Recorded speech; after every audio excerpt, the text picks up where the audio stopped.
My name is Deidre Abu, and I'm with One Arizona Interfaith Leaders. I'm here to introduce the moderator, who is going to be Joe Dana. Joe Dana is a weekday reporter and author of Saturday Morning's 12 News Weekend Today. He grew up in Glendale as a fourth-generation Arizonan. He earned a Bachelor of Arts degree in print and broadcast journalism at Brigham Young University. As a journalist, Joe believes his first priority is to hold politicians and power brokers accountable for their actions. So please welcome Joe Dana.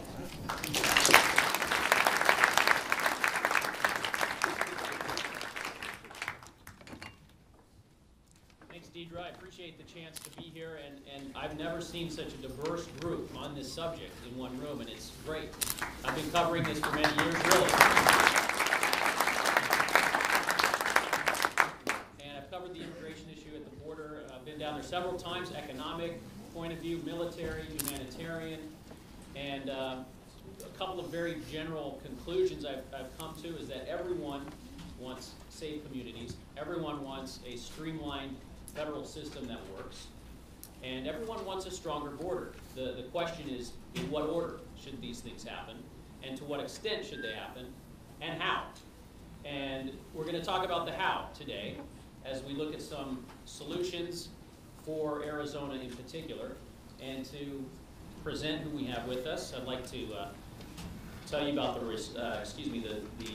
those who will be here providing the solutions. There are 3 proposals that they will discuss. And then we have 3 respondents who will be giving feedback, and then after we have this discussion, we'll take some questions as well. So, here with us, Maricopa County Attorney Bill Montgomery, who's right here second from me.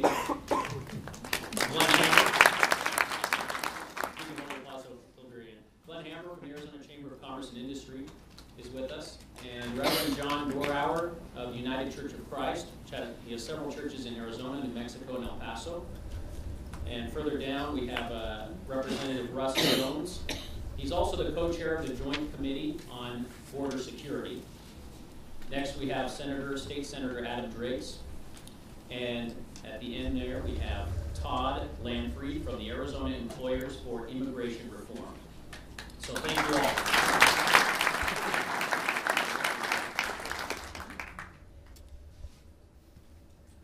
We'd first like County Attorney Montgomery to discuss solutions, and you'll have 5 to 8 minutes. That's sufficiently vague for me to be able to resolve everything at the federal level. Let me start by prefacing my remarks with laying out for you what my view is towards this issue in general and what my perspective is. And first and foremost, I'm part of this issue because I live in Arizona and I live in the United States. And I care about my state and I care about my country. Now, I've been down to the border myself on 5 separate occasions dating back to 2005 when I first ran for Attorney General as a Republican nominee. And I was interested in seeing what exactly was being done at the border, what exactly the state could do in partnering with the federal government and trying to resolve a number of different impacts of illegal immigration. And where I'm at now within my elective office is in a position to deal primarily with the criminal impact of illegal immigration. And in dealing with that, I focus on enforcing the laws that we have on the books in a full and fair way, mindful of the civil rights of everyone involved and consistent with our state and federal constitutions. We can't lose our sense of what's right and wrong by manipulating the law and enforcing it in a way that violates the rights of others. Okay, so that's an important premise for me. Now, I talked about what I thought the federal government could and should do when I ran for Attorney General in the past, and since being county attorney, most of my involvement in this issue and what my 2 cents is only extended insofar as Maricopa County is concerned.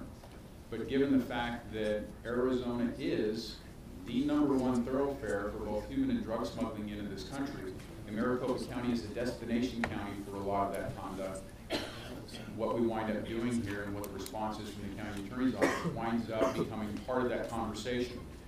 So in coming here today, what I hope to offer is what a county level official in a county that for many reasons has sort of been a ground zero, if you will, of illegal immigration in this country thinks.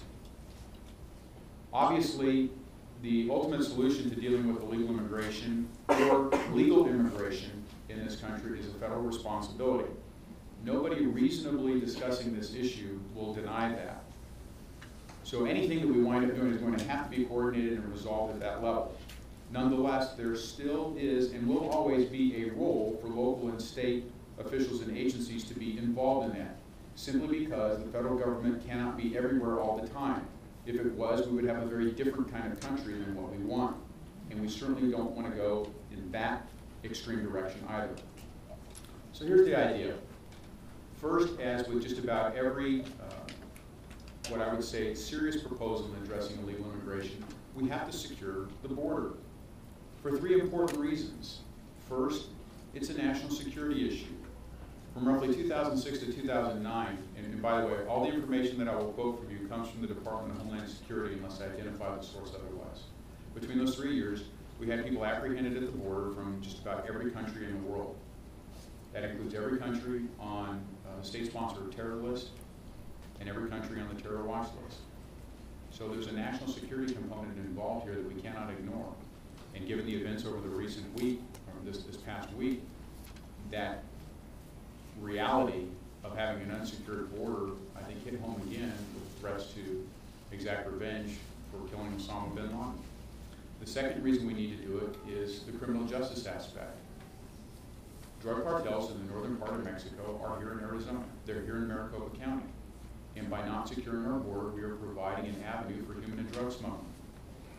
The third important reason is that as long as it's easier to circumvent an administrative process than it is to comply, human nature, just like water running downhill, is going to find the easiest route to get to the objective. Once we have done that, I think it could be reasonable to say, well, let's have a 3-year hiatus in which we are prosecuting or enforcing immigration laws against individuals and businesses. In that 3-year time frame, everyone who is working in this country and wants to work in this country would petition for a temporary residency permit over 3 years. It would give them a legal status for that time frame. Now in those 3 years, a lot of other things need to happen. First, everybody who petitions for that temporary residency permit has to go through a criminal background check. If you commit a felony during that time frame, you will be deported to wherever your country of origin is. If you have children here or family members who are citizens at that point, then it is up to you to make a determination whether or not they will return with you to your country or stay here. If you have committed a felony in the past, you will be deported. And then it will be your decision whether or not you take family members who have subsequently become U.S. citizens with you or they remain here in the country. The other part to that would then be by declaring where you are working, we will be able to determine objectively, and maybe for the first time, exactly where the labor needs are throughout our country and in which different industries. At the end of that 3-year time frame, if you pass the background check, you can petition for a 10-year residency permit, and you can continue to stay in the country and work. If at that time that you petition for that you are working. The reason why I put it in those terms is because then we will know really whether or not the predominant majority of people who are in this country illegally at this point really are working. And if they are, in which industries, where is that labor need at? The important point for that is because then the federal government will have, again, objective data to construct a rational immigration policy and take into account legitimate labor needs and revamp visa programs, temporary day worker programs, or guest worker programs, whatever the case may be, to meet those legitimate labor needs. After that 3-year period then, people whom law enforcement come into contact with, local, state, or federal, because again, there's going to have to be ongoing cooperation there and a demonstration that we're going to enforce those laws for this to be effective. If we come into contact with you, you didn't come forward to go through the background check, you didn't come forward to demonstrate that you were here working, therefore you're here for some other purpose. And it's not a purpose that would be legitimate under our immigration policy. The other important thing that should happen during that time frame is that the federal government should clear the citizenship rolls. Everybody who came here and did everything that we asked them to do to become a citizen, we ought to make them a citizen. And then we need to have that bureaucratic reform at the federal level that would make it more reasonable to come to this country and use the appropriate administrative process with a legitimate expectation that if you're here to obtain citizenship, you can do so 5, 7 years at most. Or if you want to come here and be a guest worker, that there is a bureaucratic system in place where you can do that in a reasonable time frame to meet an employer's needs and an employee's desires. And I think that would address a lot of the concerns that we have right now and a lot of the legitimate arguments that those who would like to come to this country have. Waiting 10, 20 years to get a green card, waiting 10, 20 years to become a citizen. There's not a reasonable expectation to follow the rules we have in place right now and be able to accomplish those objectives. Then the other thing that ought to happen at that point in time is if you want to become a citizen, if that is your true desire, you must go to your country of origin and petition to come into this country legally by engaging in the bureaucratic reforms that I've just mentioned at a very high level in establishing a legitimate reason or a legitimate basis that you can expect to be able to do it in a reasonable amount of time. Then if citizenship is your goal, then welcome. By doing this, we will address a number of arguments and a lot of the rhetoric that has gone on in Arizona in the last few years that have clouded up what it is that we really need to do, which is to address these concerns.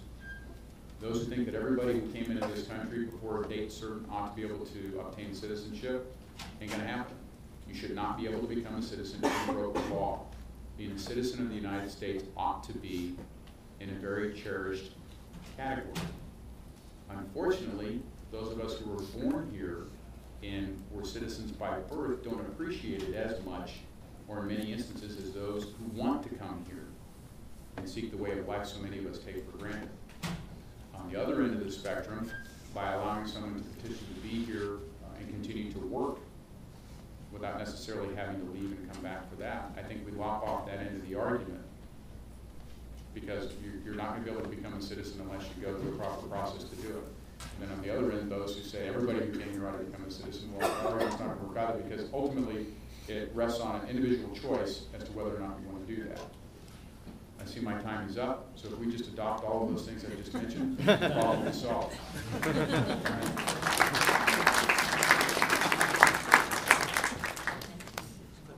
Glenn Hammer. Thank you. Let's see, there should be right up there.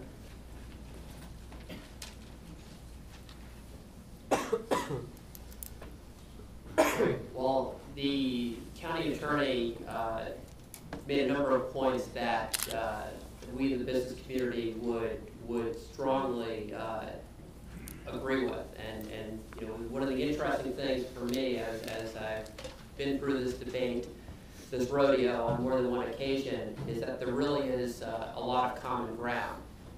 The frustrating thing, and even after we hear all these great ideas today, we heard some excellent presentations from the state of Utah.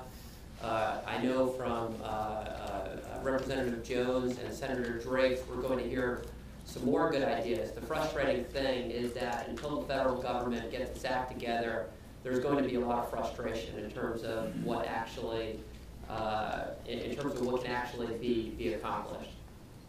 Next slide, please.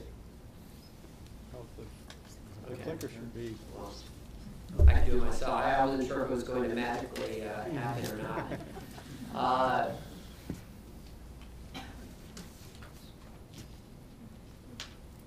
We at the Chamber, it's absolutely vital that we have good workers for all sorts of different jobs across the work spectrum, whether they're hard work jobs that require lower skills or very high technology jobs. We have a diverse economy in the state. One of the interesting things that I'll note that this is the worst economy that the state has faced. It's getting better now, but in the last three or so years, this has been the toughest economy in the state and in the country since the Great Depression. Yet you go around our board, and we've got a 75-person board, and there's not an industry represented that still does not have a problem in terms of attracting workers that meet the skills of those different industries. And immigration, being able to match up where we have gaps in our workforce with an international pool of labor is, in our view, very, very important. And there's a lot of discussion that can become very emotional when it comes to immigration and the importance of securing the border. And you'll see in a little bit later that the business community is really agrees with the county attorney in terms of the importance of first making sure that we have a secure border. But we need to not lose sight of the fact that immigration is a huge positive for this country. We're blessed that the hardest working people, the best and the brightest people on planet Earth want to come to the United States. I mean, I sometimes joke that if you really want to solve the immigration, if you want to create an environment where that changes, maybe we should take a delegation trip to North Korea and figure out what the magic is there. I'm not advocating that we go to North Korea. Policies, let me put it that way. The point being, it's one of the fundamental strengths of this country that we are the magnet for every country. I don't care what country you are. People from those countries want to come to the United States. Now, it's not that often you'll see a slide with Albert Einstein and Hideki Matsui, and it's not true that both played for the New York Yankees. Only Hideki Matsui did. But what both individuals have in common is, again, when we talk about immigration, think about how much this country has benefited from people with incredible skills, with incredible drive, coming into this country. And another statistic I love showing is you look at a lot of these high technology companies, a lot of the great stories that have helped lead to lots of jobs for U.S. born citizens in this country. Went out very for folks who helped start up a technology company come from were born outside of this country. This country is probably better off that Google was set up here as opposed to Russia. The Arizona business community immigration position. After 1070 passed, business groups from around the state, about 19 groups all told, signed out to this statement, including Greater Phoenix Chamber, Greater Phoenix Leadership, and a number of different groups. And what you'll see there is that this is not the business community coming together and saying amnesty. This is not a business community coming together and saying we want open borders. This was a business community that came together and said we need sensible reform. And you'll see, and this was in the letter, 19 groups signed it, that first and foremost we need to strengthen our border security. The border is not secure. I mean, we could. I'm not going to be up here and to defend a lot of the actions taken by the administration. We need to do more, and a lot of the pressure that our friends, the legislature, face is a result of the very real sense that the border is not secure. Although we'll hear, I think, some good information later on from Representative Jones about some of the successes in the Yuma sector. Secondly, we need to create a secure system for all employers nationwide to verify the legal work eligibility for employees. Those companies that are breaking the law should indeed be punished. Third, we need to recognize that there are a lot of people in this country who are not here illegally, but they do not have a criminal record. There needs to be a path where these individuals can remain in the country, and they need to learn English, they need to pay appropriate penalties and taxes. And to me, the most exciting part is we can grow our economy by establishing a market-based immigration process that supports a range of workforce needs from seasonal to highly skilled workers. And And that's the part that really excites a lot of people in the business community. However, as deeply as a lot of our friends in the legislature may try to do this on the state level, as passionately as our friends in Utah may try to go down a road that perhaps has some different avenues, we strongly believe that the only way we're going to get a positive resolution to this issue in Arizona is through a federal solution. Now, that doesn't mean that there isn't participation and input from the state level, and there's a lot on the enforcement side where, of course, it will make sense to have local enforcement engaged. But at this point, given that the state of Arizona has the country's toughest employer sanctions law, given that the state has the toughest enforcement regimen in 1070, this is a pretty good time, in our view, to focus our efforts in a positive direction and focus them on the federal level. And there's a few additional items that I think are exciting. Congressman Flake has reintroduced the Staple Act, which would basically staple a green card to people who are going to our fine universities and are graduating in highly desirable areas where we need some additional help in, particularly in engineering. The DREAM Act is another important one. If you're graduating from one of our universities or you're serving in the military, we should develop a path to citizenship. But you know, our federal system is broken. We've heard about that from some of the other speakers, and we need the federal government to finally do its job.